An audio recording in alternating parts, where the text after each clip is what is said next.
श्री राम जय जय राम। श्री राम जय जय राम। श्री राम राम। श्री राम जय जय राम। श्री राम जय जय राम। श्री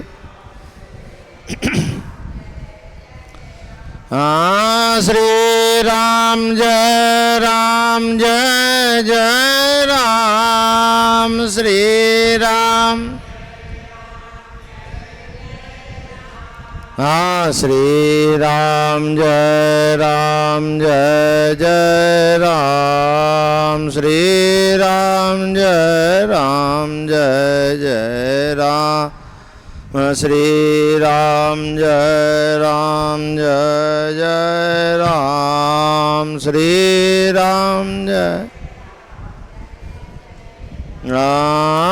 श्री राम जय जय राम। श्री राम श्री राम जय जय राम। श्री राम श्री राम जय जय राम। श्री राम जय जय राम। श्री राम जय जय राम। श्री राम जय जय राम। श्री राम जय जय राम। श्री राम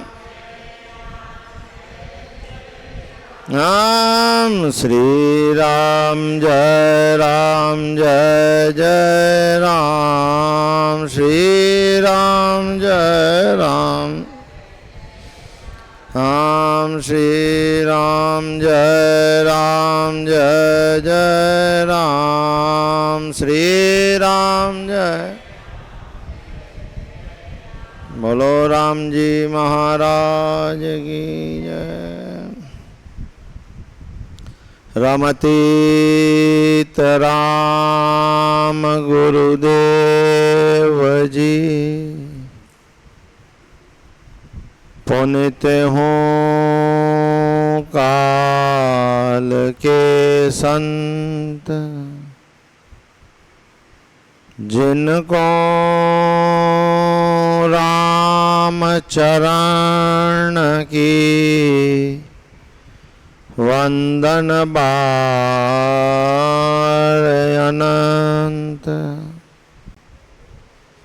सुख के सागर राम है,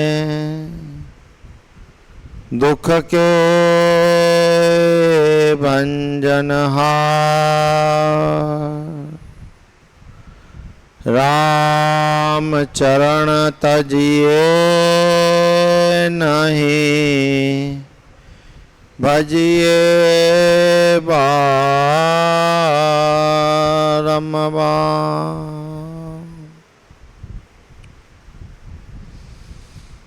शीश धरूं गुरु चरण तल, जिन दिया नाम तत्सार।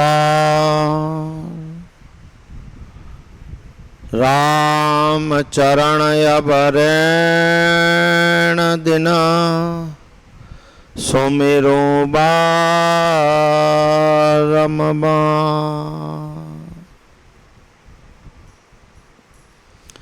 राम गुरु उर में बसो, संत सभय सिरमौर। तिनको नित ही वंदना, करी है राम श्याम किशोर।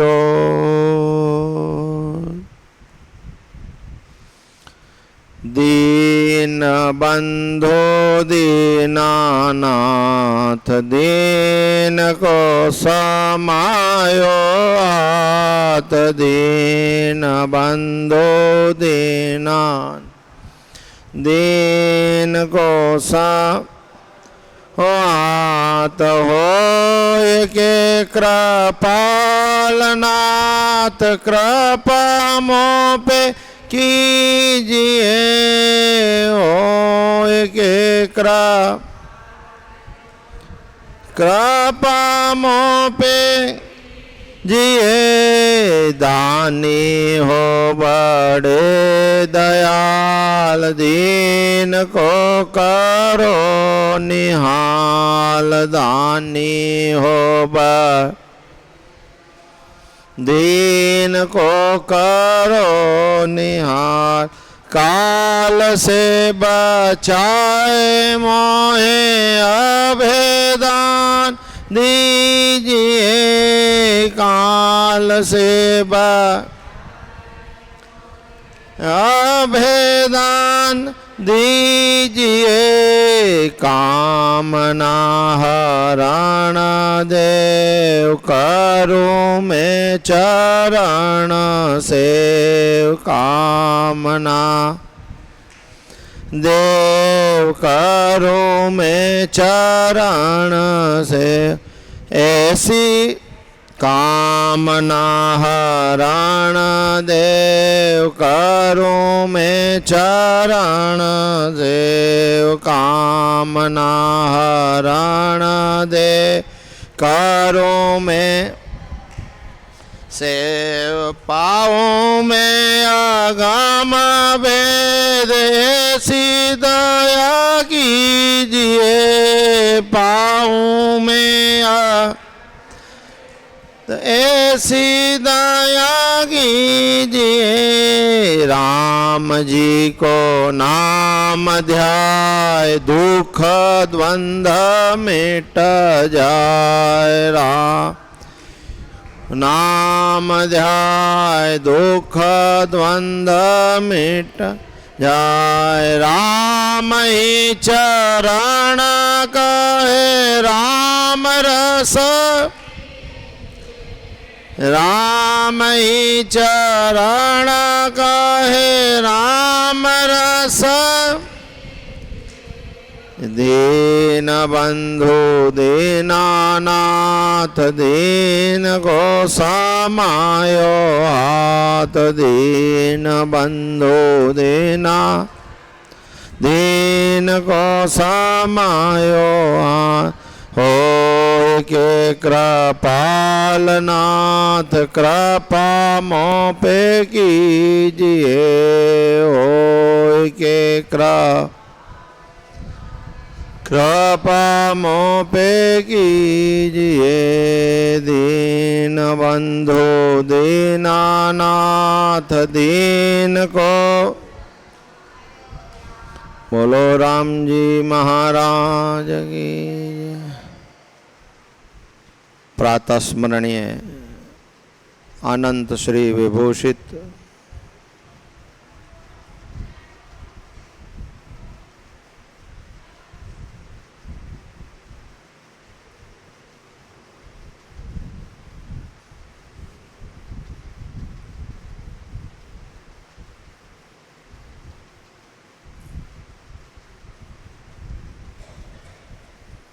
अनंत श्री विभूषित कण कण व्यापक सर्वजीव आधार श्री राम जी महाराज के श्री चरणों में कोटि कोटि प्रणाम दंडवत करते हुए अंतर्राष्ट्रीय रामस्नेही संप्रदाय के जन्मदाता महाप्रभु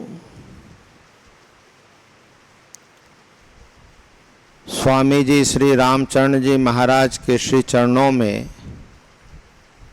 कोटि कोटि दंडवत प्रणाम करते हैं।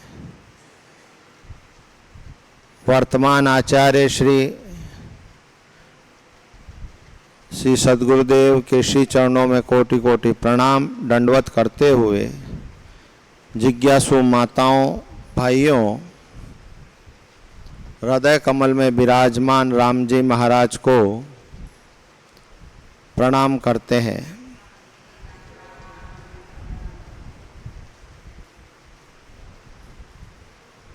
कल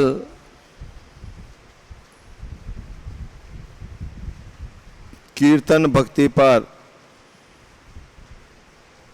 चर्चा कर रहे थे।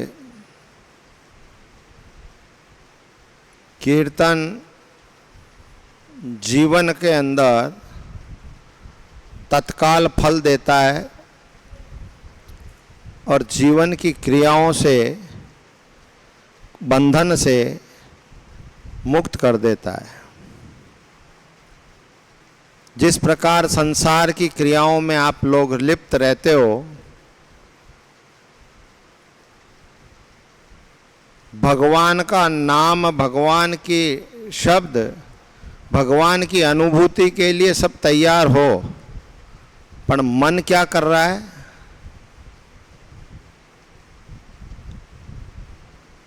मन जीवन के अंदर परमात्मा के प्रति जाने के लिए तैयार नहीं है।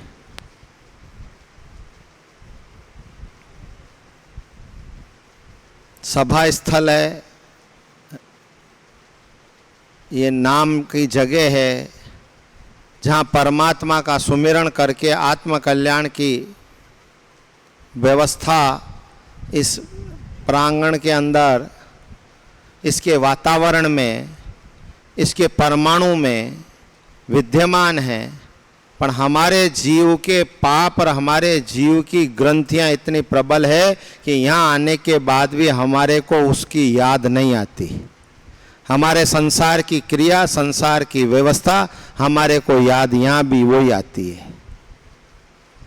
सोचने लायक बात है, विचार करने लायक बात है कि जहाँ हैं वहाँ से यहाँ आए हैं, यहाँ से वहाँ जा रहे हैं, पर इसके बीच में हमारी क्रियाओं में परिवर्तन क्यों नहीं? जीवन की ग्रंथियों के साथ बंधे हुए ये जीव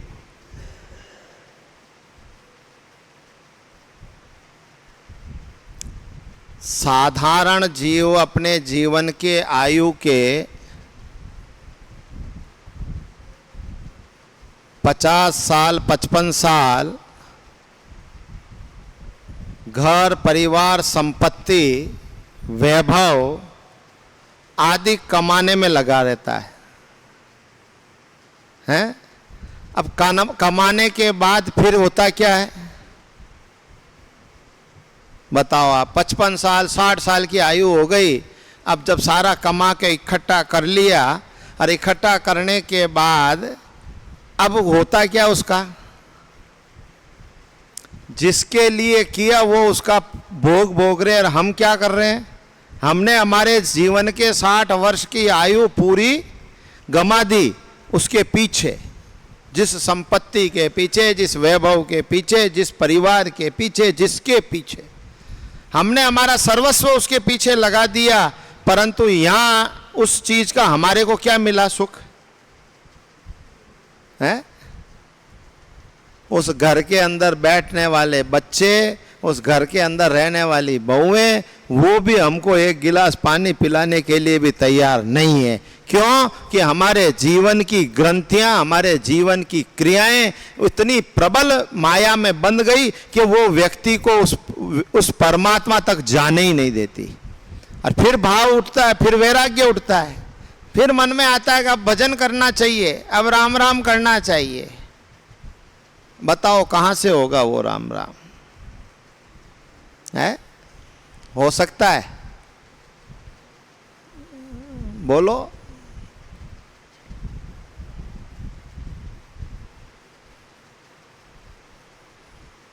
स्वयं की चिंतन करने का विषय है ये। स्वयं के लिए विचार कर लो। संसार की क्रियाएं जब देख रहे हैं, संसार की व्यवस्थाएं देख रहे हैं, संसार के अंदर अनेकों जीव अनेकों प्रकार से पड़े हैं, उन जीवों को देख रहे हैं, उसके बाद भी हमारे मन में हमारे आत्मकल्याण के लिए जिज्ञासा नहीं उठती है, तो फिर इससे ज़्यादा तो और क्या रहेगा बताओ? पशु वृत्ति इससे ज़्यादा क्या रहेगी? है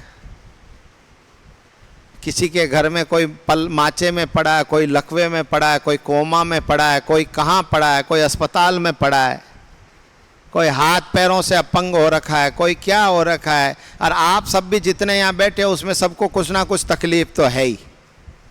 किसी को गोडे दुख रहे हैं, किसी को नीचे नहीं बैठ सकता है, कोई ऊंचा नहीं बैठ सकता है कि नहीं है? यह व्याधि उपाधि, ये प्रारंभिकता है, आप हंसो मत। ये आपके जीवन की कर्मों की ग्रंथि की प्रारंभिकता की व्यवस्था है कि जो कि आपको उस सदमार्ग पर, परमात्मा के मार्ग पर लगने नहीं देना चाहती है, इसलिए आपके शरीर के अंदर ये व्याधियां उपाधियां प्रारंभ हो चुकी। और अभी भी आपको विचार नहीं आता है तो फिर बताओ अब क्या होगा? है विचार कर लो।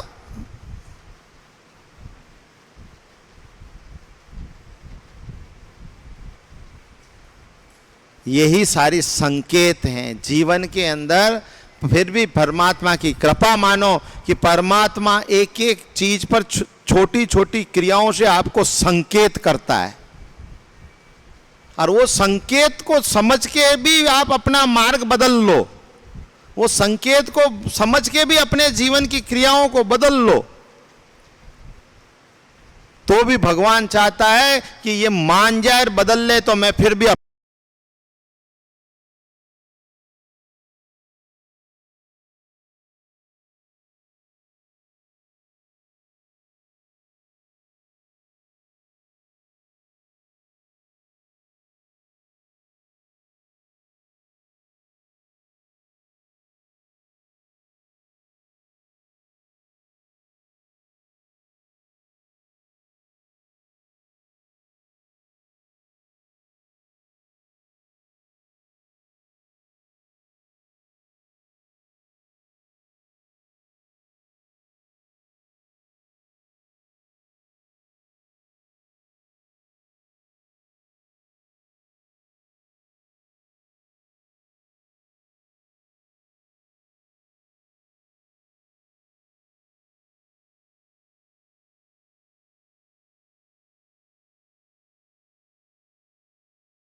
किया करो।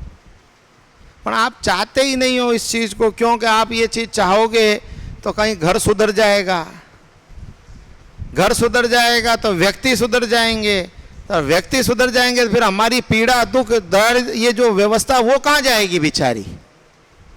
किसके पास जाएगी? वो तो हमारे पास ही रहनी चाहिए। हमारे जीवन की महत्वता तो वही है कि हमारे पास ये सारी चीजें रहे।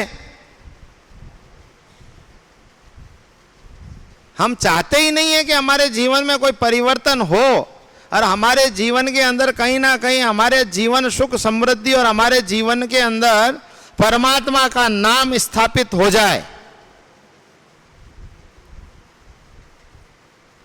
इसीलिए खाली यहाँ 1 घंटे यहाँ बैठ के अपन सुन लेते हैं, और जब जाते हैं तब कपड़े को झड़का के निकलते हैं यहाँ से।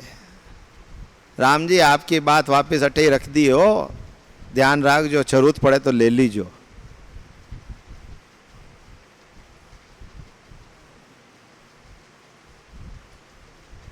जीवन के अंदर बुद्धि की शून्यता, रामायण में पात्र थे रावण, कुंभकर्ण और विभीषण, तीनों भाई थे ना, तीनों भाइयों की तीनों ही पत्नियां थी और तीनों पत्नियों का ही जीवन में अलग अलग कार्य था। उसमें से रावण, कुंभकर्ण की पत्नी का नाम क्या था? हैं? कुंभकर्ण की पत्नी का नाम निंद्रा था। तब ब्रह्मा जी ने कुंभकर्ण को आशीर्वाद दिया कि भाई जा, वो मांगना चाहता था इंद्रासन, मिल गया निंद्रासन। तो उसकी पत्नी ने कहा महाराज ये आशीर्वाद दे दिया, अब ये 6 महीने सोए रहते हैं, अब मैं क्या करूं, मेरा क्या होगा? तो उन ब्रह्मा जी ने कहा कुछ नहीं होगा, तू भी है जो जहाँ सत्संग हो, कथा हो, प्रवचन हो, ये जिज्ञासु लोग वहाँ जाकर आराम से नींद निकालेंगे, तू वहाँ चली जाएगा जो आराम से सब नींद निकालेंगे। तो अक्सर कथाओं में यही होता है, हैं? या तो लोग सोएंगे, झोंके खाएंगे आराम से, बोलने वाला एक ही तो होता है, बाकी तो सब सुनने वाले होते हैं। जो वहाँ सुने जाओ, बोलने वाला बोले जाए, तुम नींद निकाले जाओ। क्योंकि मन की पीड़ा, जिज्ञासुता, मन के अंदर की क्रिया ये अंदर इतनी नहीं हो पाती, तीव्रता से जिज्ञासा नहीं है कि हमें हमारे जीवन के शब्दों के आधार पर जीवन को बदलने के लिए कुछ ना कुछ करना चाहिए।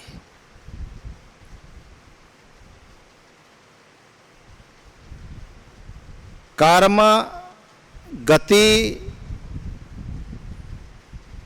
और परम सुख, ये तीनों में अंतर इतना सा है कि तीनों की परिवाचक शब्द भजन है।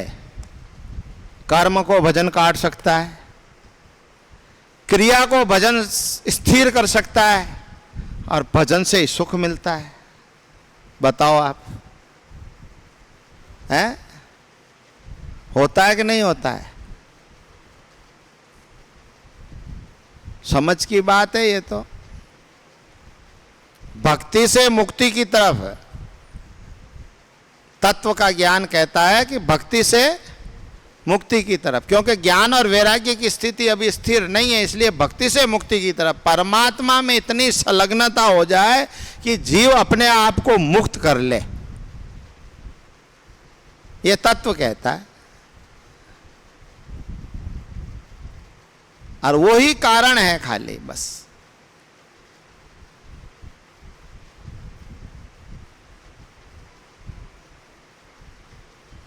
जीवन को नाम के आधार लेकर, सुबह ही मैंने कहा था कि भजन की जो क्रिया है और भजन के साथ साथ स्वयं के मन में जब तक भाव की उत्पत्ति नहीं होगी तब तक भजन की क्रिया में नहीं लग सकते। अब विचार कर लो अपना अपना भाव किसमें, भाव सबके पास है, ये मैं नहीं कहता कि भाव नहीं है, भाव तो सबके पास है, पर किसमें है बताओ? हाँ, बता दोगे तो कहीं बात लग जाएगी, फीकी लग जाएगी। भाव, अपना भाव किसमें किसमें लगा हुआ है? संसार की क्रियाओं में भाव है, हैं? अपने स्वयं के सुख सुविधाओं में भाव है, अपनी क्रियाओं से अपने आप को आनंद की उत्पत्ति करने में भाव है, जबकि ये भाव हमारे मिथ्यावादी हैं, ये आज है कल नहीं है। कितना भी कर लो, ये आज है कल नहीं है, परंतु अखंड भाव है परमात्मा के नाम का, कि परमात्मा के प्रति प्रीति बन गई, भाव बन गया, तो वो शब्द हमारे लिए साक्षात ब्रह्म का स्वरूप बन गया। ये भक्ति कहती है। भक्ति भाव से ही पैदा होगी, भक्ति और कहीं से भी पैदा नहीं हो सकती है, क्योंकि भक्ति तो सहज विषय है। और भक्ति श्रेष्ठ होगी तो अपने आप मोक्ष का मार्ग अपने आप मिल जाएगा। मोक्ष किया नहीं जाता है,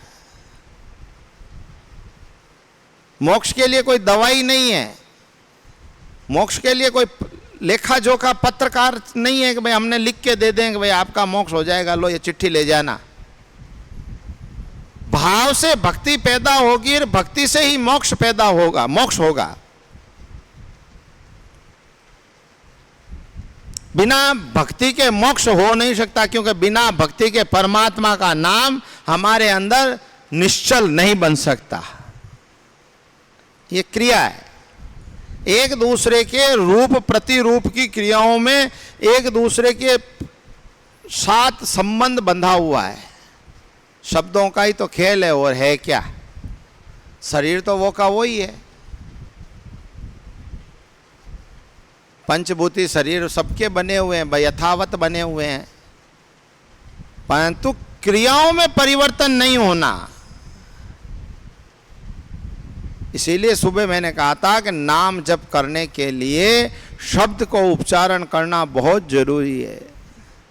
आज पिछले 20 दिन से रोज शब्द पर ही चर्चा इसीलिए कर रहे हैं कि कैसे भी करके आपको शब्द के प्रति प्रीति हो जाए, शब्द के प्रति आपका भाव जाग जाए और अपने आत्म कल्याण की व्यवस्था में लग सको।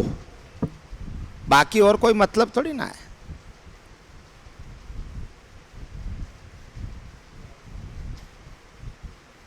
भगवान ने उद्धव जी को भेजा।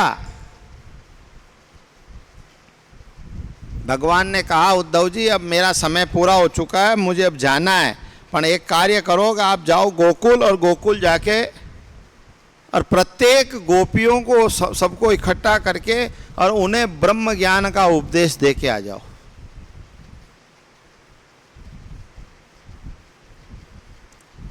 उद्धव जी भगवान के सर्वश्रेष्ठ भगत थे। ब्रह्म चिंतन में उनका जैसा कोई था नहीं, और वहाँ से भगवान ने भेज दिया उद्धव जी को, गोपियों को जाके ब्रह्म ज्ञान देने के लिए।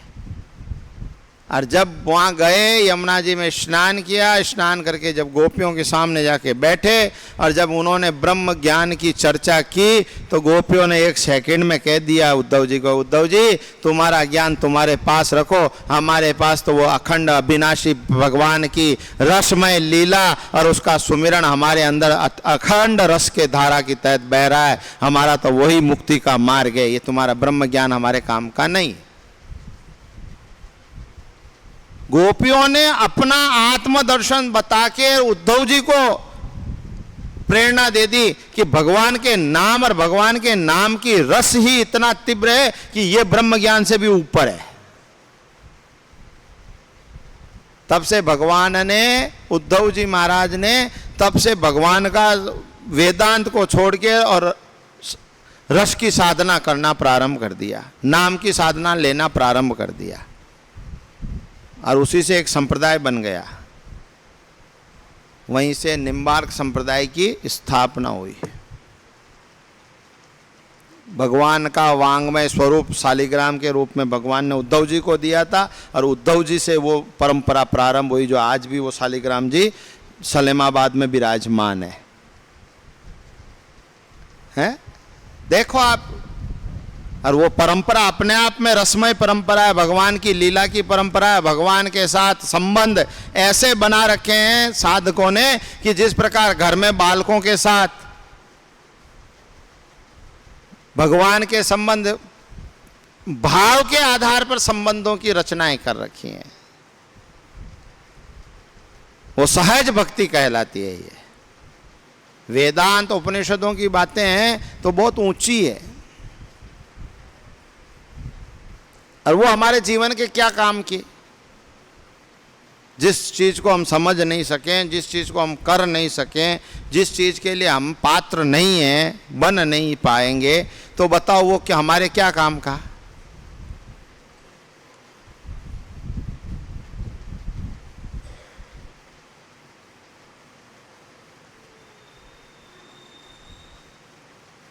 तो कहने का तात्पर्य इतना, ये बाहर क्या कुछ सामान पड़ा क्या?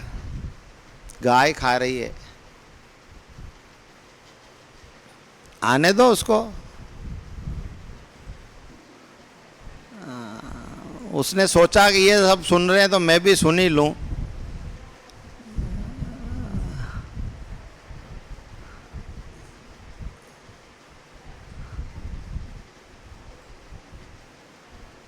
तो वेदांत उपनिषदों से हमारा क्या करना है? जिस चीज़ को आप समझते नहीं हो, जिस चीज़ को आपको मतलब नहीं है, उनसे होना क्या है? इतने वर्षों से जिस क्रिया को, जिस सत्संग को, जिन भगवान की लीलाओं को, भगवान के प्रति का भाव को आप सुनते आ रहे हो, समझते आ रहे हो, बार बार एक क्रिया को कितनी बार सुन चुके हो, फिर भी इस क्रिया की व्यवस्था में, जीवन में क्षणिक तिल जितना भी कोई परिवर्तन हुआ हो तो मान लेंगे कि हमने सुना वो सार्थक है। 25 भागवत सुन ली होगी, 50 भागवत सुन ली होगी, हैं? केकड़ी तो वैसे भी धार्मिक नगरी है, यहाँ तो चारों तरफ कभी न कभी कुछ ना कुछ चलता ही रहता है। किसी कोने में भागवत चल रही है तो कहीं शिव पुराण चल रहा है, तो कहीं रामायण चल रही है, तो कहीं क्या चल रहा है, चल ही रहा है ना। परंतु मेरा इतना सा ही आप लोगों से पूछना है कि इतना सब कुछ सुनने के बाद जीवन में कुछ लगा आपको कि अपने को कुछ करना चाहिए? हैं? लगा या नहीं लगा? बस सुनना चाहिए, इतना ही लगा। आते हैं, शांति से बैठे हैं, आराम से सुन रहे हैं, बस छुट्टी।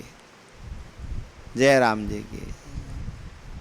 ये साधना, ये भजन नहीं है भाई। इस आयु में, इस अवस्था में अब ये जो आखिरी पड़ाव है, आगे यूं मत समझ लेना कि अब पड़ाव के बाद और कोई पड़ाव बाकी बचा है। ये आखिरी पड़ाव है, और इस आखिरी पड़ाव में भी हमने जितना सुना, जितना समझा, जितना अंदर अपने आप में सोचा, उसके लिए क्षणिक कुछ भी हमने विचार कर लिया तो समझ लो कि हमारे जीवन का कल्याण है। बाकी तो जो है, जो वैसे ये आखिरी पड़ाव पूरा ही जाए। फिर तो वो आई थी ना, अभी अंदर आ रहे थे ना एक 4 पैर वाले, कौन? वो समझ लो कि हमारा जीवन और उनके जीवन में कोई अंतर नहीं है।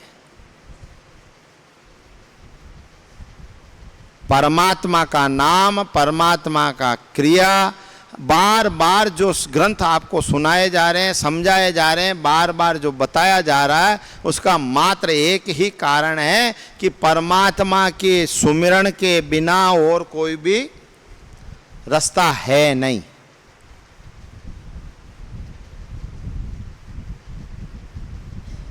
भगवान ने लीला की, परंतु लीला का प्रति उत्तर देख लो आप।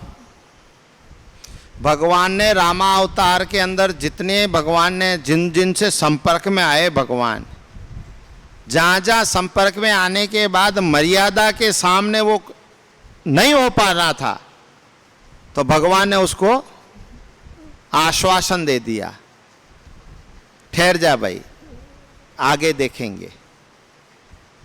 जामवंत जी, महाभारत का युद्ध हुआ, महाभारत क्या, रामायण का युद्ध हुआ। रामायण के युद्ध में जामवंत जी ऐसे योद्धा थे कि उन्होंने युद्ध लड़ा ही नहीं। तो आखिरी में भगवान ने जब सबको कहा तो जामवंत जी को भी कहा, तो जामवंत जी ने कहा, महाराज मेरे तो हाथ पैर तो यूं के यूं ही पड़े, मैंने तो कुछ भी नहीं किया, खाली एक ही काम किया था कि एक बार रावण का भीषण युद्ध हुआ, रावण इतना सब पर हावी हो गया था, सारे वानरों पर रावण हावी हो गया था। तो जामवंत जी गए और जाके एक खींच के एक झापट मारी रावण को, तो रावण 24 घंटे की मूर्छा में चला गया। अब विचार कर लो जामवंत जी कितने बलवान थे। भाई राम जी ने कहा, ठहरो ठहरो जामवंत जी ठहरो, आपने कुछ नहीं करना, बैठो आप। जो मालूम था कि जामवंत जी जब युद्ध लड़ने लग जाएंगे तो अकेले सारी सेना का संहार जामवंत जी अकेले ही कर लेंगे, किसी की जरूरत ही नहीं पड़ेगी। तो जब जरूरत नहीं पड़ेगी तो फिर ये इतनी विशाल सेना ये सबको लेके आए, ये क्या करेंगे? सारे ये उपद्रव मचाएंगे। इससे अच्छा कि इनको युद्ध लड़ने दो। जामवंत जी को एक को समझा के बिठा दो, बिठा दिया। जब आखिरी में भगवान ने कहा तो उन्होंने कह दिया, भगवान और तो सब ठीक है, मैं तो कुछ कर ही नहीं पाया। भगवान ने कहा, ठहरो जामवंत जी, आ रहा आगे समय जहां आप कर लेना। ज्ञान परमात्मा के द्वारा दी हुई जो आश्वासन था, तो आश्वासन के रूप में जामवंत जी को परमात्मा के प्रति ये निष्ठा हो चुकी थी कि भगवान आगे मिलने तैयार है। और त्रेता के अंदर, द्वापर के अंदर भगवान कृष्ण के रूप में जामवंत जी मिल गए वापिस। और जामवंत जी के और भगवान कृष्ण के दोनों के 28 दिन तक युद्ध चला है। दोनों ने युद्ध किया है, भगवान कृष्ण ने, जामवंत ने, स्मृतिक मणि के लिए। भागवत सुनते हो ना आप लोग, ये भागवत का ही प्रसंग है। दोनों ने युद्ध किया और युद्ध के अंदर अंतोगते जामवंत जी को भगवान ने परास्त किया। और परास्त करके जब जामवंत जी थक गए, शरीर के अंग अंग शरीर का उनका टूटने लगा, तब जामवंत जी ने हाथ जोड़ के परमात्मा के पैर में पड़े और माँ उनसे क्षमा मांगी और उनके शरणागति की। तब जामवंत जी के वहाँ से स्मृतिक मणि और जामवंती नामक कन्या जो उनकी थी वो भगवान के साथ विवाह करके वहाँ से उनको विदा किया। ये लो साहब, ये कथा भागवत की कथा है और ये रामायण से चली आ रही वस्तु है। बोलो।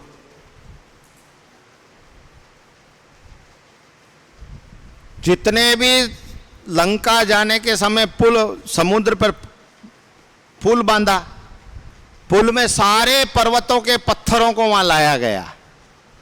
देखो आप, हनुमान जी महाराज गोवर्धन गए तो गोवर्धन को उठाया और ले जाने लगे तो वहां से आवाज, वापस सूचना आ गई कि अब आवश्यकता नहीं है पत्थरों की, काम पूरा हो चुका पुल का। और गोवर्धन ने पहले ही हनुमान जी से वचन ले लिया था कि देखो महाराज, या तो मुझे उठाना मत, और उठाओ तो ठेठ ठिकाने पहुंचा देना। अब उधर से ये उठाया और उधर से आवाज आ गई। अब वो न तो जाने के न रहने के, अब करे क्या। वहाँ का वहाँ गोवर्धन को वापस विराजमान करके वचन दिया कि तेरे को भगवान के दर्शन होंगे। अरे बताओ, ये भागवत के अंदर गोवर्धन लीला आती है, वहाँ भगवान ने स्वयं ने गोवर्धन को अपने हाथ में धारण किया है। यानी कि क्रिया कोई भी श्रेष्ठ है तो परमात्मा उस क्रिया को पूर्ण करेगा। भगवान की याद, भगवान की कृपा, भगवान का शब्द हमारे अंदर है तो इस नहीं तो अगले जन्म में पड़े हमारे को परमात्मा की मोक्ष होगा होगा होगा। भक्ति होगी तो। अब बताओ, कहां त्रेता और कहां द्वापर युग के अंतर्गत परंपराओं के बाद भी भगवान ने वो लीलाएं पूरी की। जहां भगवान जंगल में भ्रमण 14 वर्ष तक घूमे, जहां जहां जिन जिन कन्याओं का, जिन जिन स्त्रियों का भगवान के प्रति मोह जग गया था और वहां वहां उन्होंने जो मनोकामना मांगी, ये तो कितने सुंदर हैं, इनको तो मेरे पति होने चाहिए। किसी ने क्या कहा कि वहां पे भगवान ने, कृष्ण के अवतार में भगवान ने 16,108 को 100 को एक साथ ही विवाह किया, जरासंध की जेल से मुक्त करा के। और उन्होंने कह दिया कि जाओ भाई तुम सब मुक्त हो। कि जावे का, हम कन्या हैं महाराज और क्षत्रिय वंश की कन्या हैं। एक बार घर से बाहर निकलने के बाद अब हमारा कोई वर्ण नहीं कर सकता, तो अब क्या करना है, तो हम तो आपको ही वर्ण करते हैं।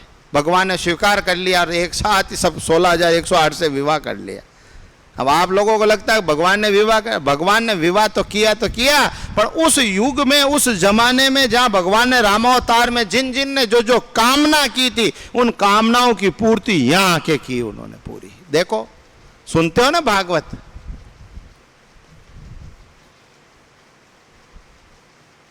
पूतना बलि की पुत्री थी।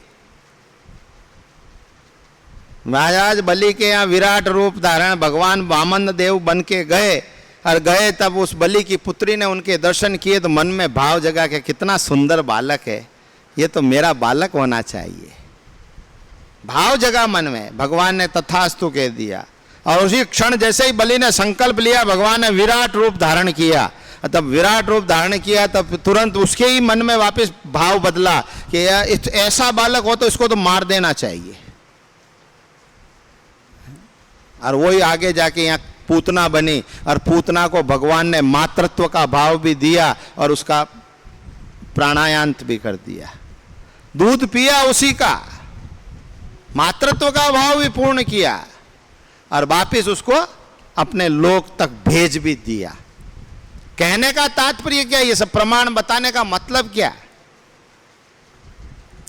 कि श्रेष्ठ क्रिया, श्रेष्ठ व्यवस्था हमारे जीवन में होगी परमात्मा के प्रति हमारी अनुराग, परमात्मा के प्रति हमारा भरोसा, परमात्मा के प्रति हमारी लगन होगी तो भगवान एक दिन जरूर हमको तार देगा। होनी चाहिए। खाली ये इस चार दीवारी के अंदर अंदर ही भाव जगते हो और यहीं छूट जाते हो तो फिर वो कोई भाव नहीं है, और ना वो कोई कल्याण का मार्ग है। ये भी समझ लेना। इसके अंदर से जब बाहर जाते हो तब मन के अंदर खुद को तृष्णा, एक भाव जगना चाहिए, एक रस होना चाहिए। पानी का प्यास लगती है तो कहाँ, कहीं पे भी लग सकती है, और जहां लगती है वहीं पानी पी लेते हैं। इसके लिए अपन ने कहीं स्थायी व्यवस्था थोड़ी ना कर रखी है कि भाई पानी का प्यास लगी रास्ते में, परंतु वहां जाके ही पानी पिएंगे बस, उसके अलावा दूसरी जगह नहीं पी सकते। पर वो अंदर का भाव तो हुआ ना, उठा तो सही, प्यास लगी तो सही, तो प्यास लगते ही पानी याद आया है। तो वैसे ही परमात्मा के नाम के लिए भी तो अंदर से भाव उठना तो चाहिए। खाली उपदेश करने से या बात करने से या मैं कह रहा हूं तुम मान रहे हो, इससे कुछ होना जाना थोड़ी ना है। ये ठीक है, थोड़े दिन कर लो, 3 महीने तक आप और हम यहीं बैठे हैं, जब तक कर लो।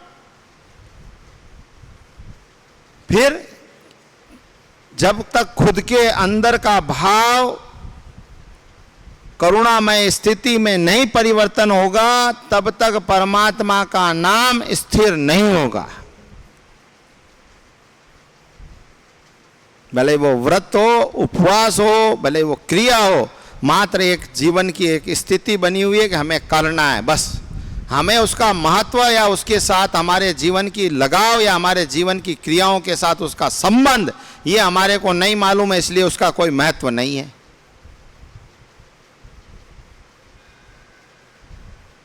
इसलिए इन चीज़ों की आवश्यकता यही है कि महापुरुषों के बताए हुए मार्ग के आधार पर जीवन में स्वयं सोचें। सुनना तो अपना काम है, चलो अच्छी बात है, सुन रहे हो तुम। सुनने के बाद खुद के मन में तो विचार आए।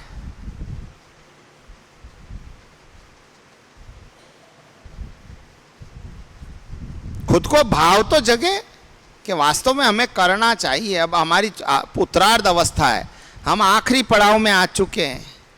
अब इस पड़ाव की जितनी भी बची हुई आयु है, जितनी बची हुई हमारी उम्र है, उस उम्र को हम अधिक से अधिक सारी क्रियाओं को धीरे धीरे छोड़ते जाएं और परमात्मा की क्रियाओं में लगते जाएं।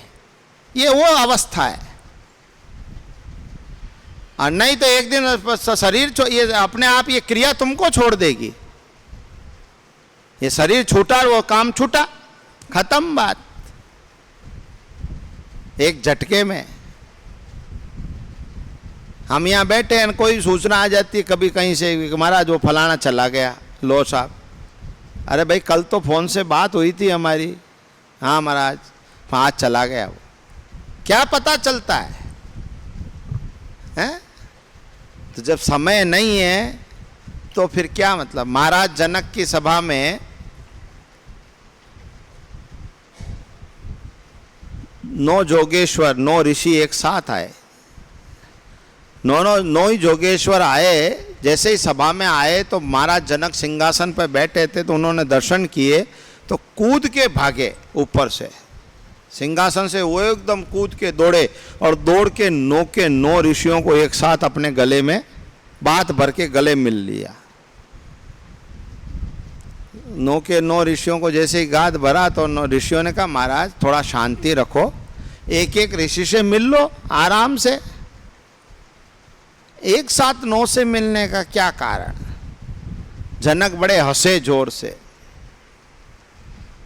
जनक हंसे तो जनक ने कहा महाराज आप ये बात मुझे कह रहे हो, क्या पता मैं इससे मिलने, इस ऋषि से मिलने लगूं और इस ऋषि से मिलने से पहले मेरे प्राण निकल जाए तो, इससे मिलने लगूं और इससे के मिलने जाऊं और मेरा प्राण निकल जाए तो मैं तो कहीं ना कहीं वंचित रह जाऊंगा। मैं कहीं ना कहीं ऋषियों की कृपा का पात्र बनने से छूट जाऊंगा। इसलिए मैंने एक साथ 9 से मिलाऊं कि अब मिलने के बाद अब जो भी कुछ होना जो हो जाए, अब मेरे को कोई मन में ग्लानि नहीं रहेगी। यानी कि मुझे अभी तक एक क्षण का विश्वास नहीं है, और आपको इतना विश्वास है कि मैं इससे मिलूं, इससे मिलूं, इससे मिलूं, इतना टाइम है, ये आपको लगता है। इसका मतलब है कि अभी तक आपने ब्रह्म की शब्द, ब्रह्म क्रिया की और समय की, दोनों को पहचान नहीं कर पाए।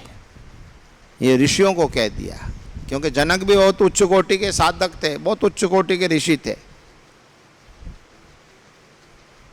जनक की सभा में सदैव विद्वानों की गोष्ठी चलाई करती थी, शास्त्रार्थ हुआ ही करते थे, शास्त्रों पे चिंतन मनन चला ही करता था।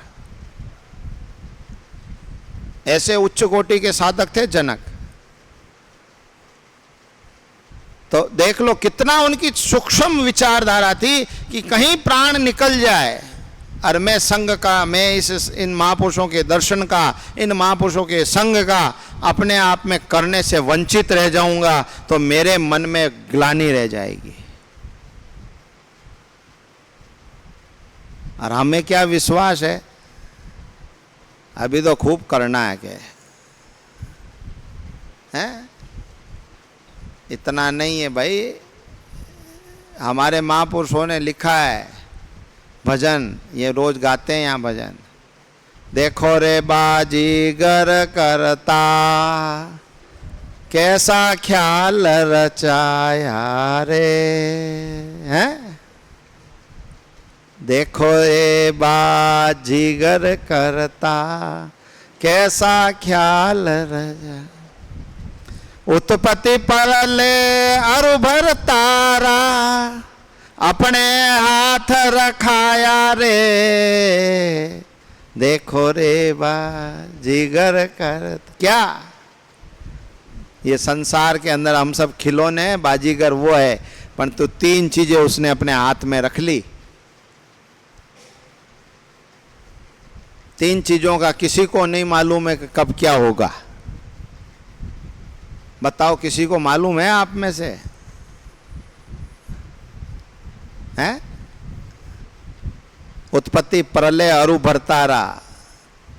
उत्पत्ति यानी पैदा होना किसी को हाथ में है, मरना किसी के हाथ में है?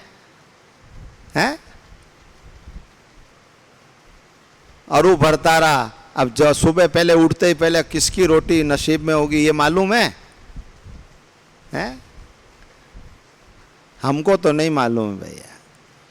हम तो जब बैठते हैं ना भोजन करने, जब सामने लोग बैठते हैं ला के रख देते हैं तो मालूम पड़ता है कि आज इनका अंजल हमारे जीवन में लिखा हुआ है, जो वो पार है, बस छुट्टी। क्यों? कि वो सारी विधि उस विधान, विधि के विधान के पास है। विधि के विधान को जो चलाता है, विधि के विधान का जो श्रेष्ठ मालिक है, ये तीनों हाथों उसके पास है, और इसीलिए उसकी महत्वता हम लोग समझते हैं। नहीं तो ये तीनों चीजें भी हमारे पास होती तो उसका तो कोई औचित्य हमारे पास होता ही नहीं। फिर तो हम बिल्कुल, फिर तो भागवत के अंदर जिस प्रकार हिरण्याकश्यप वाली स्थिति नहीं है कि ब्रह्मा का वरदान मिलने के बाद उसने कह दिया कि कोई ब्रह्म नहीं, कोई भगवान नहीं, कोई कुछ नहीं, जो कुछ हूं सो मैं हूं। क्योंकि उसको विश्वास था कि मैंने जो वरदान लिया वो ऐसा लिया है कि वो कोई भी संभव ही नहीं होना। इस प्रकार का कोई जीव या इस प्रकार का कोई परमात्मा, इस प्रकार का कोई देव कोई हो ही नहीं सकता है। तो नहीं हो सकता इसका मतलब मैं अखंड हो चुका, मैं अविनाशी हो चुका, मैं ब्रह्म हो चुका, अब कौन भगवान? फिर उसने अपने आप ही चारों तरफ त्राई त्राई मचा दी। हम लोगों में क्या कमी है इससे बताओ? भगवान के नाम के से ज्यादा हम संसार के क्रियाओं में लिप्त रहते हैं। भगवान के नाम के लिए भी छोड़ देते हैं, ओ कोई बात नहीं, हो जाएगा, बाद में हो जाएगा, पहले अपन ये कर लेते हैं। परंतु परमात्मा सर्वशक्तियान है, सबसे ऊपर है, वो उनकी लीला और उनकी क्रिया और उनकी महत्वता कोई पहचान नहीं सकता। ब्रह्मा जी ने आशीर्वाद दिया तो भगवान ने उसी के अनुरूप रूप धारण कर लिया है। नरसिंह रूप धारण करके भगवान ने हिरण्यकश्यप को बता दिया, न तो मनुष्य हूं न पशु हूं, लो न मां के गर्भ से जन्मा हूं ना प्रकट हुआ हूं, खंभ से प्रकट हो गए। देखो, विचार करो, परमात्मा क्या नहीं कर सकता, इसलिए उसकी शक्ति सर्वश्रेष्ठ है। हम सोच लें कि हमारी शक्ति ही श्रेष्ठ है, नहीं, हम कुछ भी नहीं है, तिल मात्र भी नहीं है उसके। जितना कुछ होता है ना, उस होने की क्रिया से पूरा विपरीत हो जाते हैं हम। देख लो आप, जितना सुबह उठ के या रात को सोते समय या जितनी रूपरेखा तैयार करके जब जो चलते हो, वो सारी क्रियाएं सिद्ध हो जाती है क्या दिन भर में?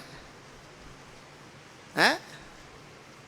क्योंकि आपकी सोची आपकी क्रिया है और परमात्मा की सोची हुई क्रिया परमात्मा की है। क्योंकि वो सर्वशक्तियान है, तो उसी की क्रिया से सारा चीज चलनी है, तो सारा कामकाज तो उसी को करना है।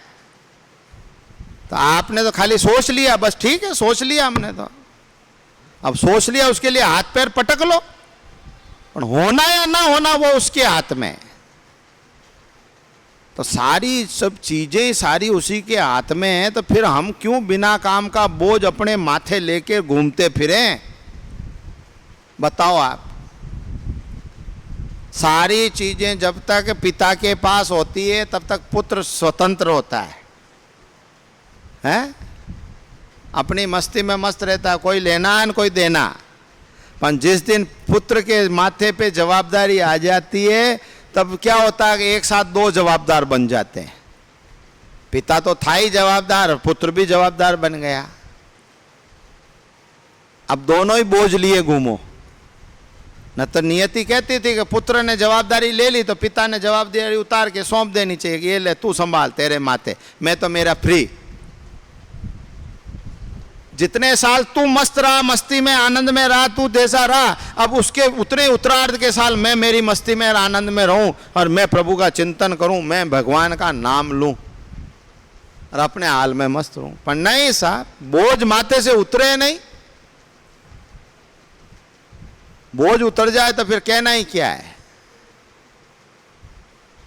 और उसी के कारण से जीवन में जितनी भी समस्याएं, जीवन में जितनी भी तकलीफ, जीवन में जितनी भी हमारी व्यवस्थाएं, हमारे जीवन की जो पीड़ाएं हैं, वो सारी पीड़ाओं का मात्र कारण क्या है?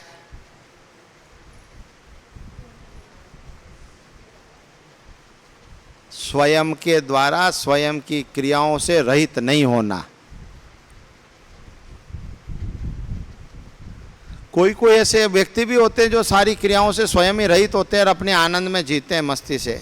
तो बताओ उनके घर में क्या तकलीफ है, उनके जीवन में क्या तकलीफ है? आपकी अनुभूतियों में है, ऐसी बात नहीं है कि मुझे बताना पड़ेगा किसी का नाम ले।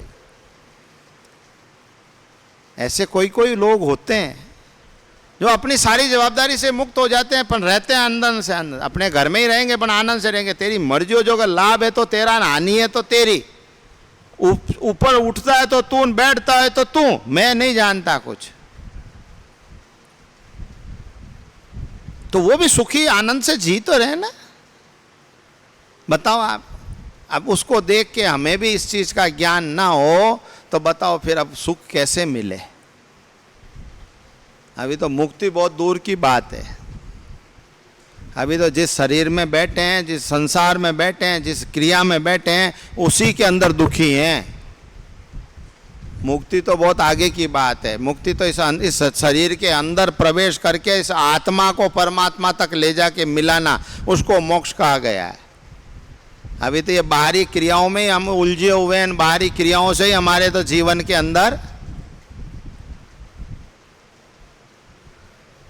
उठापटक चल रही है। नाम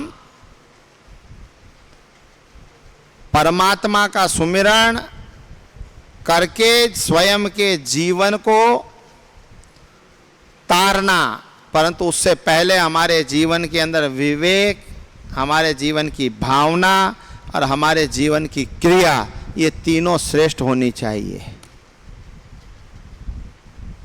बाहरी क्रिया से श्रेष्ठ नहीं बन पाओगे तो आंतरिक क्रिया के भाव में परिवर्तन कैसे होगा? बताओ आप। हैं? मन में तो हिलोड़ा उठे नाओ सगा मिला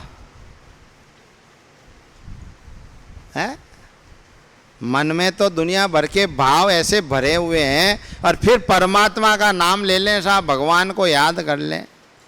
अरे नहीं, ऐसा नहीं है भाई। सीधी सी बात है कि बाहरी क्रियाओं को श्रेष्ठ कर लो, अपने आप को मान लो कि भाई हमारे जहाँ तक की हमारी क्रिया थी, जहाँ तक का हमारा जवाबदारी थी, जहाँ तक की हमारी व्यवस्था थी, वो हमने पूर्ण कर दी। अब जो भी कुछ है वो भगवान का है। अब हमारे को जो भी कुछ करना है परमात्मा के लिए। फिर हमें कोई राग रंग से, किसी राग द्वेष से, किसी क्रिया से कोई लेना देना नहीं है।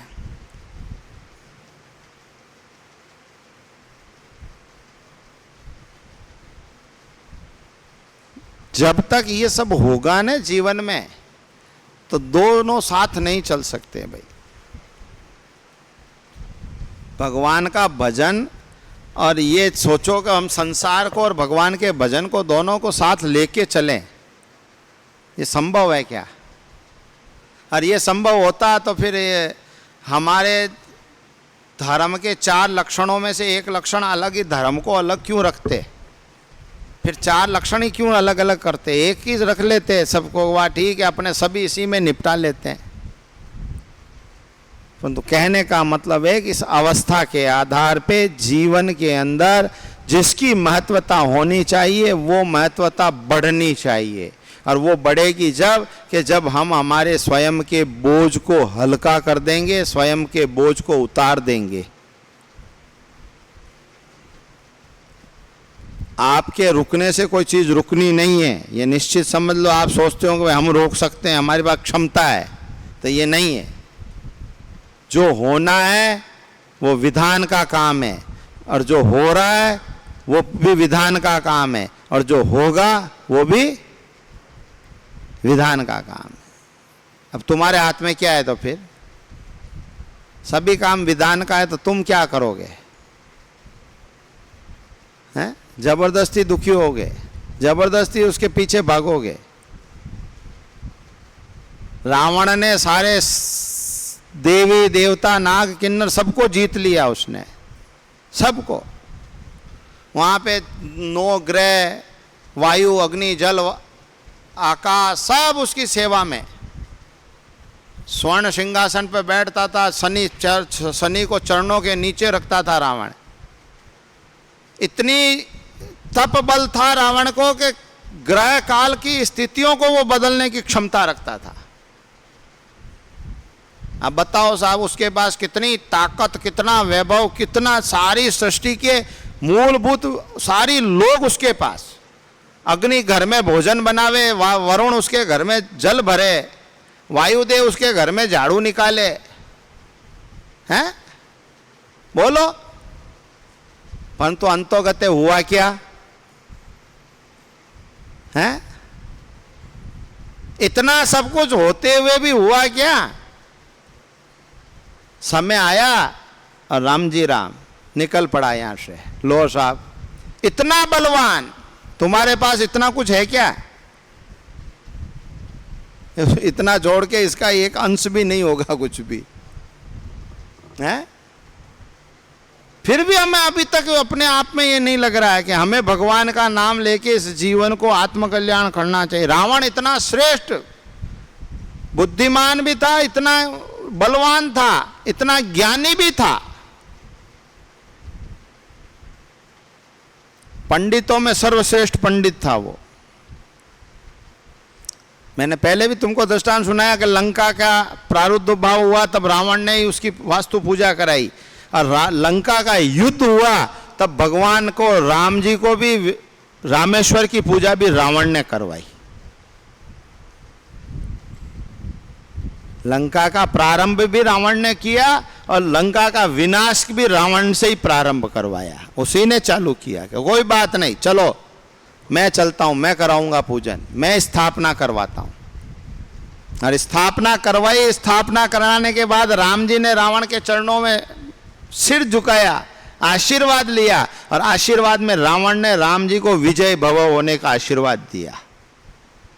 बोलो, हैं? इतने बलवान लोग थे, पर फिर भी काल के ग्रास में जाते समय एक क्षण लगा, काल का ग्रास उनको ले लिया अंदर। कहने का मतलब, नारद जी ने रावण को कहा था, रावण तूने सबको जीत लिया, पर एक तेरे सभा में एक व्यक्ति की कमी है, वो है समय, वो है काल। बस इसको नहीं जीत पाया तू रावण। रावण ने कहा वो है कहाँ, बताओ मुझे, अभी उसको भी जीत लाते हैं। बताओ, अब आप ही बता दो, आपके पास समय है कहाँ है? आप उस मिथ्यावादी समय में लगे हुए हो कि जो सारे दिन भर की क्रियाएं, जो व्यर्थ की क्रियाओं में लगे हो। इसको उठाया, उसको पटका, उसको उठाया, उसको पटका, उसको उठाया, उसको पटका, फिर दूसरे दिन हुआ वापस वहीं से वो काल कर चक्र वापस चालू हो जाता है। यानी कि समय हमारे क्षण में, हमारे साथ क्षण क्षण में है। समय हमारे से अलग नहीं है, समय हमारे साथ है, पर समय की उपयोगिता, समय का जो कार्य है, समय की जो महत्वता है, वो हमने समझ नहीं पाए। इसके चक्कर में समय हमसे आगे चल रहा है। और हम आज दिन भर कर क्या रहे? इसको झाड़ू निकाली, इसको धोया, इसको पटका, इसको सुखाया, इसको वो किया, इसको वो किया। अब वो सारा समय कहाँ गया है? गया व्यर्थ में के? तब वो व्यर्थ का समय किस काम का फिर है? और ये करते करते ये एक दिन ये शरीर छूट जाता है। वाह छुट्टी, जय राम जी की। ये शरीर में से प्राण निकल गए, फिर मन में आती करे कुछ कर लेते तो ठीक था, पर अब चिड़िया चुग्गी खेत, अब कहीं मिलना है हैं? अब क्या मिलना है? परमात्मा का नाम के लिए जो समय मिला है, जिस समय के लिए हम परमात्मा के नाम के लिए यहाँ आए हैं, उस समय का उपयोग करना हमारा दायित्व है। काम करोगे तो भी चलेगा, नहीं करोगे तो भी चलेगा। रुकेगी क्या क्रिया? बताओ आप हैं? घर के अंदर आपने नाराज होके कह दिया आज रोटी नहीं बनाता हूं, तो क्या सब भूखे रह जाएंगे हैं? आप नहीं बनाओगे तो बेटी बना लेगी, माँ बना लेगी। परंतु जब तक आपने बोझ उठा रखा है कि चकला बेलन मैं चलाऊंगी, तो ये लोग फ्री बैठेंगे, वाह ठीक है, आनंद से करते रहो तुम्हारे। कहने का मतलब है कि किसी क्रिया को किसी के वश में नहीं है, किसी क्रिया कोई के अधीन नहीं है।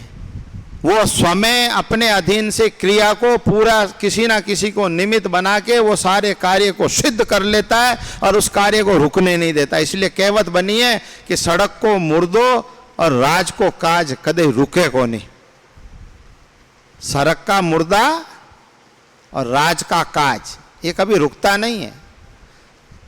सड़क पे भी कोई मर जाता है ना, तो चार आदमी अपना आप ही उठा ले जाए, बाड़े आई पड़ा नहीं रहेगा वो मुर्दा के वहाँ पड़ियो। अब मारो थोड़ी ना, मारो ब्याई, ना तो मेरा बाप लगता है, ना मेरा मामा लगता है, ना मेरा काका लगता है, मैं काहे को उठाऊं? यहाँ कोई विचार नहीं है, क्योंकि परमात्मा की क्रिया है, समय की क्रिया है, काल की क्रिया है। वो अपने आप किसी ना किसी को निमित्त बना के उसको उठवाता है और वहां से उसको उसकी यथा स्थान पहुंचा देता है। और राज का काज का मतलब है जीवन में हमारे मरने के बाद क्या वो काम बंद हो गए क्या है? वो काम तो यथावत चलते आ रहे हैं, पहले भी चल रहे थे, आज भी चल रहे हैं और हमारे 100 वर्ष पूरे होने के बाद भी चलेंगे। तो राज का काज कभी रुकता नहीं है। मतलब रुकने का खाली व्यवस्था किसकी है? हमारी। तो उस समय को पहचान लेना चाहिए, समय की उपयोगिता हमारे जीवन में कर लेनी चाहिए। समय परमात्मा के आधार पर सब, देखो हर कार्य के लिए एक समय निर्धारित कर रखा है भगवान ने, खुद ने, काल ने कर रखा है, प्रकृति ने कर रखा है। आप जब बालक थे, बच्चे थे, बड़े से विवाह योग्य युवा बने, आपका विवाह हो गया, तो विवाह हुआ तब क्या शरीर बीमार था क्या जवानी अवस्था थी, तरुणता अवस्था थी, शरीर फुर्तीवान था। अब ये अवस्था कब तक रही? 15 साल 20 साल तक तो रहा ना आपका। तब तक आपका समय था कार्य करने का, क्रिया करने का। परंतु उसके बाद समय ने आपको फिर चेता दिया कि अब तुम्हारा समय इस जगह से हटके और इस जगह लगाना चाहिए, क्रिया से हटके, कर्म से हटके और परमात्मा के नाम में लगना चाहिए, परमात्मा की क्रिया में लगना चाहिए। समय कह रहा है पर हम नहीं मानते हैं, उसका प्रतिफल हम भोगना पड़ता है। फिर भोगना, इसलिए भोगने का कारण क्या हमारे को? न तो कोई डंडा लेके खड़ा है यहाँ पे कि हमारे पीछे पड़ा हुआ है कोई डंडा लेके, हैं कि तो रोज डंडा लेके पीछे पड़ा है, मार रहा है। बताओ, समय ही हमारा डंडा है और समय ही हमको जागृत करता है, समय ही हमको बार बार चेताता है और नहीं मानने पे समय ही हमको दंड दे देता है। ये दिखती हुई क्रिया है, वो समय दिखता नहीं है। बस बात इतनी सी है कि और सब चीज तो दिख रहा है पर वो समय नहीं दिख रहा है। इसलिए समय के साथ, समय की क्रिया के साथ स्वयं के अंदर परिवर्तन लाके और स्वयं को इस विचार कर लेना चाहिए कि अब हमारा समय मात्र नाम का आधार लेने का है, मात्र भजन करने का है। इसके सिवा और कोई चारा है नहीं। अब ना तो तुम क्रिया के लायक रहे, ना तुम कर्म के लायक रहे, ना तुम पद्धति के लायक रहे, तीनों के लायक नहीं रहे, क्योंकि शरीर काम करता ही नहीं है। ठाकुर जी की सेवा पूजा करनी है तो 5-4 घंटे बैठना पड़ता है, तुमसे आधा घंटा नहीं बैठा जाए, हैं? अब बोलो कहाँ से ठाकुर जी की सेवा करो, बताओ? तो क्रिया लायक रहे हैं, ना कर्म लायक रहे। जितना बहुएं बेटियां जो काम कर रही है उतना तुमसे होता है अब, हैं? नहीं हो रहा है। नहीं होने से फिर चिड़चिड़ होना ही है ना। तो स्वयं कर्म लायक भी नहीं रहे तो किसके लायक रहे? अब खाली एक परमात्मा के लायक रहे, उस भगवान के नाम के लायक रहे। चूंकि उसका नाम ले लो तो वास्तव में बची कुची जो व्यवस्था है वो अपने आप सुधर जाए और आगे की व्यवस्था हमारी सुदृढ़ बन जाए। मैंने पहले भी कहा था, यूं मत सोचना कि भाई इस मरने के बाद, हाँ, भगवान का नाम नहीं लोगे, भगवान का आधार नहीं रखोगे, भगवान के प्रति प्रीति नहीं होगी, नाम के प्रति हमारा अनुराग नहीं होगा, तो इस जन्म के बाद अगला जन्म हमारा निश्चित है कि हम 84 के अंदर कहीं ना कहीं जाएंगे।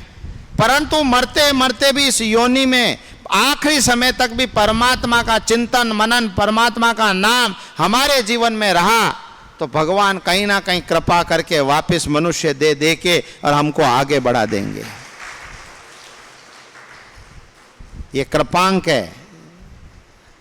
ये जीवन में जिस प्रकार विद्यालय में बालकों को कृपांक मिलते हैं ना आगे बढ़ने के लिए, वैसे ये परमात्मा की पाठशाला में जीव को आगे एक मौका देने के लिए कृपांक मिलता है। वो कब? कि जब उसके परमात्मा के प्रति प्रीति होगी तब। बाकी तो वो जो बच्चा बिल्कुल ही भोट होवे, जो एक अक्षर भी नहीं लिखे, एक अक्षर का भी जिसको ज्ञान नहीं हो, तो उसको तो फिर फेलिज करना है ना। उसको फिर आगे बढ़ा के क्या करेगा मास्टर, बताओ आप? उसको फेल करेगा। तो ऐसे ही भगवान ने जब, तो आइए जीव ने भगवान के प्रति इसका कोई है ही नहीं, लगाव नहीं, प्रीति नहीं, भाव नहीं, परमात्मा के लिए इसका कोई समर्पण नहीं, तो फिर भगवान क्या करेगा? फिर भगवान कहेगा कि ठीक है, ये आगे की क्लासेस सब है ना, ये नंबर 1 से शुरू हो जाती है 84 तक की, इसमें चले चलो, इसमें इस लाइन में इस लाइन में चालू कर दो इनको। तो विचार तो अपने को करना है ना, कि ये विचार भी किसी और को करना है। जग तप जोग नेम आधारा, ये कलिकाल नाम तत्सारा। जब तप जोग, ये इतने भी ये सारे क्रिया है ना, इसकी क्रियाओं के लिए एक समय है। ये समय पर ही ये क्रियाएं अच्छी लगती हैं। बाकी ये क्रियाओं के लिए जब समय निकल जाता है तो बताओ क्या होना है? यज्ञ में बैठा साहब चालना पड़ा बटे 2 मिनट जमीन पे बैठवा में तकलीफ होवे आपा ने। अब बेटा यज्ञ में कहीं बैठा आपा हैं? जग तप, बड़े बड़े ऋषियों ने हजारों वर्षों की साधना की हैं, 100 200 500 साल तक तप यानी तपस्या में लीन रहे। हम 2 घंटे ही नहीं रह सकते, बैठ नहीं सकते। आसन लगा के 2 घंटे सहज आसन लगा के नाम का सुमिरन कर सकते हैं क्या? बोलो हैं? पद्मासन निश्चल कीना, पद्मासन लगा के और बैठो, और बैठ के 2 घंटे बैठ जाओ, देखे विचार कर लो। तभी महापुरुषों ने कह दिया कि जब तप जोग नेम आधारा, ये कलिकाल नाम तत्सारा। ये सारी जो चीजें हैं ये तो खाली आधार है, परंतु सत्य ये है कि कलिकाल नाम तत्सारा। एक इस कली युग के अंदर मात्र नाम का ही एक सारा है कि इसके लिए कोई विधान नहीं, कोई व्यवस्था नहीं। जिस स्थिति में है उस स्थिति में बस खाली ऊपर के जो इलाका है वो परमात्मा के अंदर लगा रहना चाहिए, बाकी की सारी चीजों से कोई मतलब नहीं। ये तो सबका ठीक है ना, कि इसमें भी प्रॉब्लम है, हैं?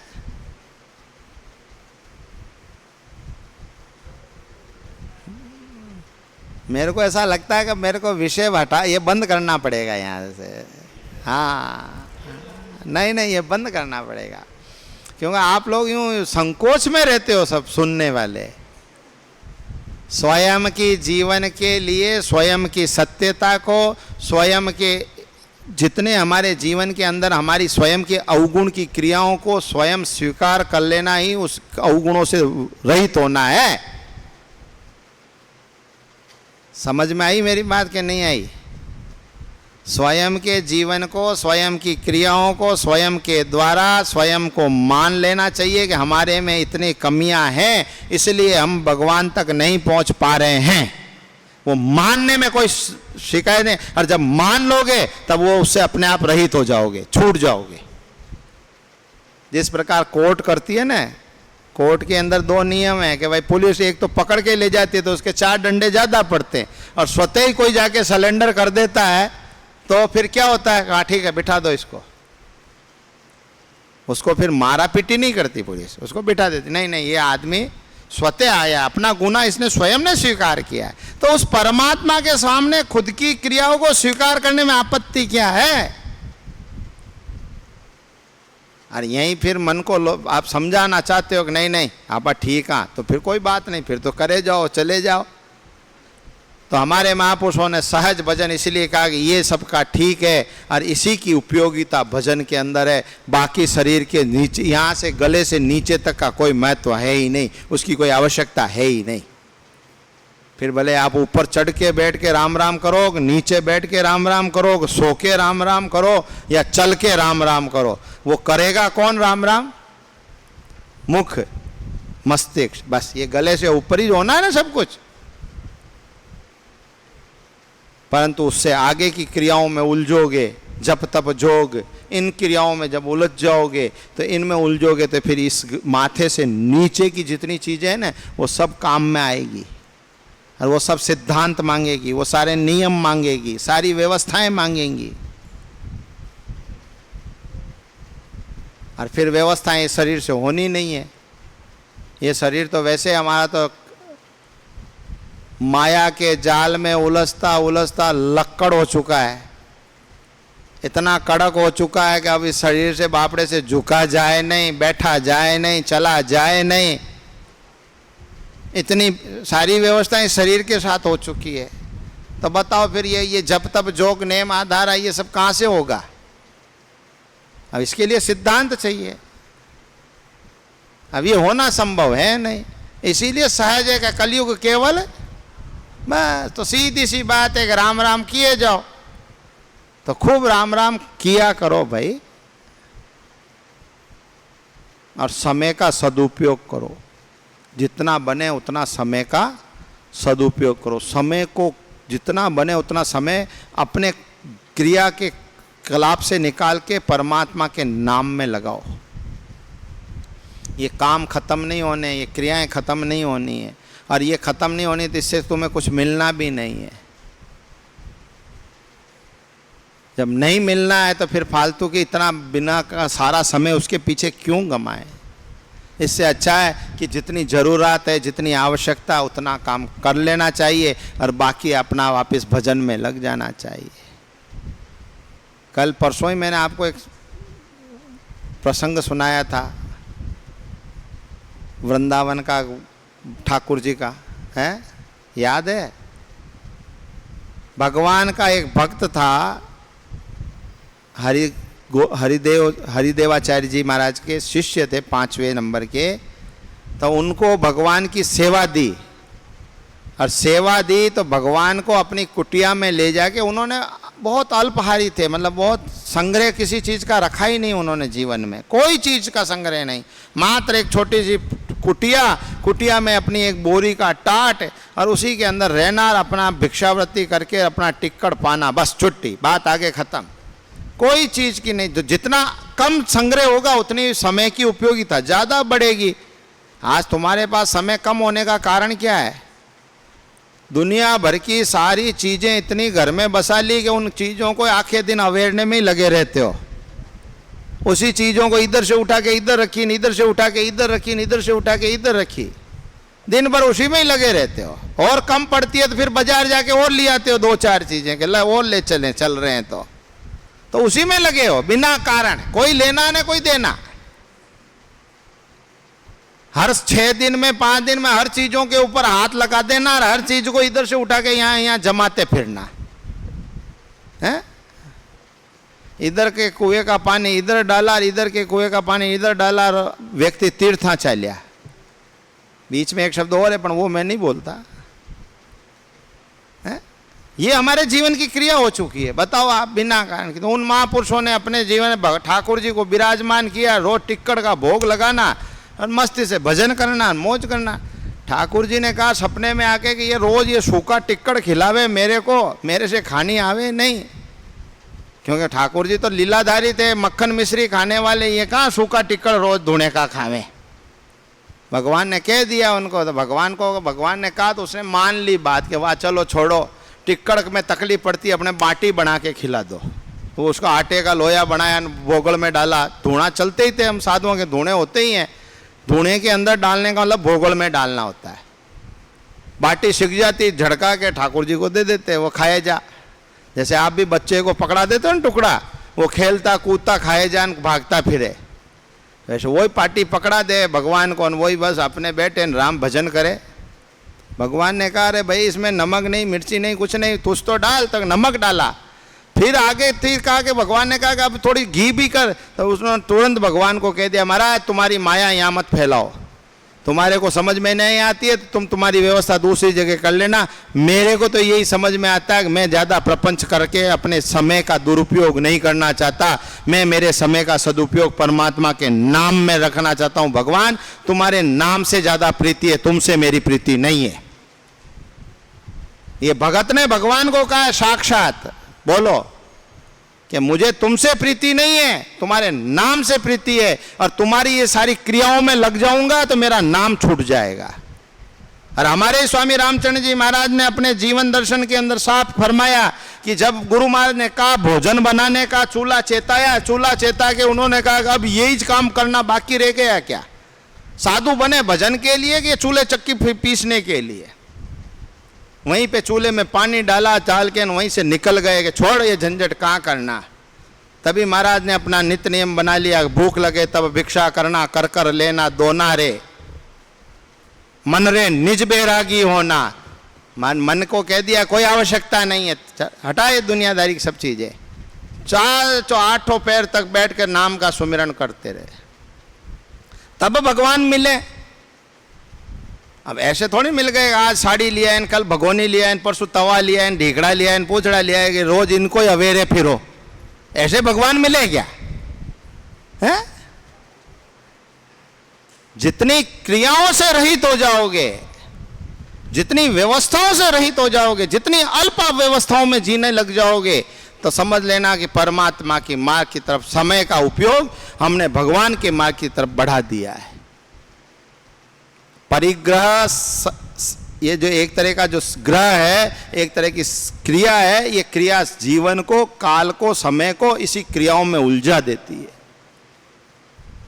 और इसी में उलझाने के बाद हम लोग भगवान के नाम का आधार नहीं ले पाते, संसार की क्रियाओं के अंदर ही उलझ के उसी क्रियाओं में इस दिल, दिमाग, मस्तिष्क को, अपने सारे समय को, हमारा सारा क्रियाओं को हम उसी में लगाए रखते हैं और यही दुख का कारण है।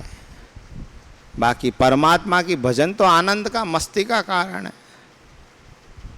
कोई आवश्यकता नहीं थी।